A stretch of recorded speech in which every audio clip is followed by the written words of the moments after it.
রুদ্রাক্ষ নিয়ে কিছু কথা বলা যাক। আমরা সচরাচর যেটা দেখি, রাস্তাঘাটে যেখানে সেখানে লোকজন পরে নিচ্ছে, হাতে পরে নিচ্ছে রুদ্রাক্ষ, গলায় পরে নিচ্ছে রুদ্রাক্ষ। প্রথম কথা তো সেটা অরিজিনাল রুদ্রাক্ষ নাকি সেটাও সন্দেহজনক, বাট লোকের গলায় হাতে সেগুলো রয়েছে। আচ্ছা, যদিও সেটা অরিজিনাল হয়, তবেও এটা অর্নামেন্টস হিসাবে পরার জিনিস নয় বা কোনো মজার জিনিস নয়। রুদ্রাক্ষ নিয়ে আমি খুবই দেখছি আজকাল খুব ছেলেখেলা হয়ে গেছে রুদ্রাক্ষটা। যার তার হাতে যে কোনোভাবে রুদ্রাক্ষ রয়েছে।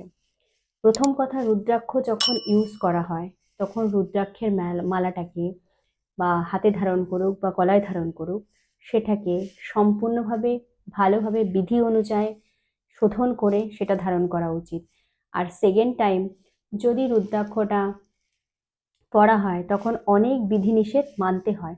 অনেকেই বলে, আমি অনেকের মুখে শুনেছি বলে যে রুদ্রাক্ষ পড়লে নাকি বিধিনিষেধ না মানলেও হয়, একবার সেটার ঊর্জা ক্রিয়েট হয়ে গেলে সেটা নাকি পড়া যায়।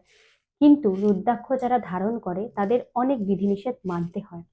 আর যদি সেটা না মানে, অনেক সময় সেই রুদ্রাক্ষ তার জন্য নেগেটিভ এফেক্টও ফেলতে পারে। বা এরকমও হতে পারে যে উদ্দেশ্য নিয়ে রুদ্রাক্ষটা সে ধারণ করেছে সেটা সঠিকভাবে কাজ হচ্ছে না। তো রুদ্রাক্ষ শুধুমাত্র আমরা শিবের প্রতীক হিসাবে ধরি না, শিবের প্রতীকের সাথে সাথে বিভিন্ন দেবতাকে এটাকে সিগনিফাই করে, বিভিন্ন দেবতার প্রতীক হিসাবেই আমরা রুদ্রাক্ষটা ধরি। তো রুদ্রাক্ষ পরার আগে বিশেষ গুরুর আদেশ অনুযায়ী রুদ্রাক্ষ ধারণ করা উচিত।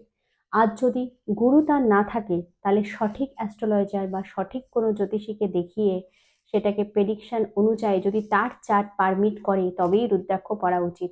আদারওয়াইজ রাস্তা চলতি যে কোনো জায়গার থেকে রুদ্রাক্ষ ধারণ করে নেব আর কোনো বিধিনিষেধ মানবো না, তাহলে এটা ভালো হওয়ার চেয়ে উল্টে খারাপ পরিণতি দিবে।